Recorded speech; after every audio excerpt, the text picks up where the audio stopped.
तो hello guys, welcome to my channel Gauti on the road. आज हम डिस्कस करने वाले हैं कुछ फूड फोटोग्राफी से रिलेटेड कुछ टिप्स और ट्रिक्स। जैसे मैंने आपको लास्ट वीडियो में रेस्टोरेंट के बारे में कुछ फूड वगैरह रेसिपीज बनते हुए किचन में दिखाई थी आपको। तो यही जो रेस्टोरेंट है, इन्होंने ही मुझे ऑफर किया है फूड फोटोग्राफी करने के लिए इनके रेस्टोरेंट में, और इनको जो स्विगी पे डिलीवर करनी है अपनी कुछ फूड आइटम्स। तो उसके लिए मैं आपको फूड फोटोग्राफी से रिलेटेड टिप्स और ट्रिक्स के बारे में बताऊंगा। मैंने आपको जैसे पहले बताया था, मैं एक फोटोग्राफर हूँ। मैं कुछ टाइम पहले जब कश्मीर गया था, वहाँ मैंने आपको बताया था कि मैं फोटोग्राफी के लिए आया हूँ। तो उसी से रिलेटेड आज मैं कुछ डिस्कस करने वाला हूँ, फूड फोटोग्राफी से रिलेटेड टिप्स एंड ट्रिक्स। आप इस वीडियो को पूरा एंड तक देखिए, मैं पूरा आपको 1 to 1 पॉइंट क्लियर समझा दूंगा।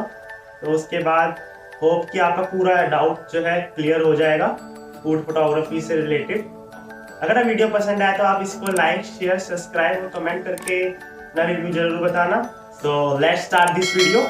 तो सबसे पहले टेबल पे हमने वाइट कलर की बेडशीट बिछाई थी, और ये फुल आउटडोर सेटअप है हमारा। यहाँ पूरी डे लाइट आ रही है, उससे हम शूट करेंगे। हम ये स्विगी के लिए शूट कर रहे हैं, तो बिल्कुल सिंपल वे में ये शूट रहेगा।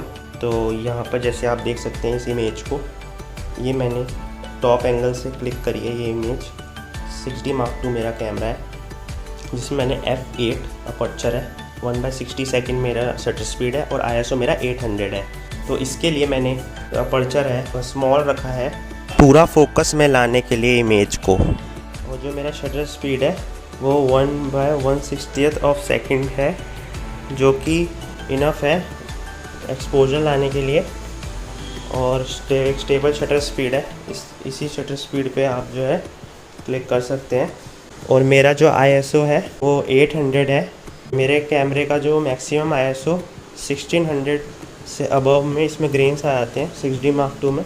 तो मैंने जितना हो सके उतना एक्सपोजर को कंप्लीट करने के लिए मैंने 800 ISO तक ओपन किया है।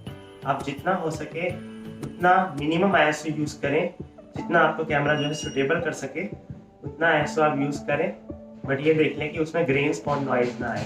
सबसे पहले मैंने इसके लिए चेयर का सपोर्ट लिया, ताकि मैं जो है अच्छे से अपना टॉप एंगल निकाल सकूं।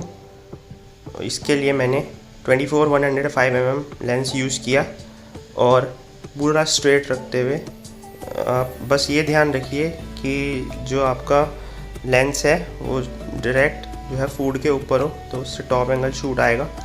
और इसके लिए फूड की प्लेटिंग आप देख सकते हैं किस टाइप से करी हुई है। अब चलते हैं हम अपनी नेक्स्ट इमेज की तरफ।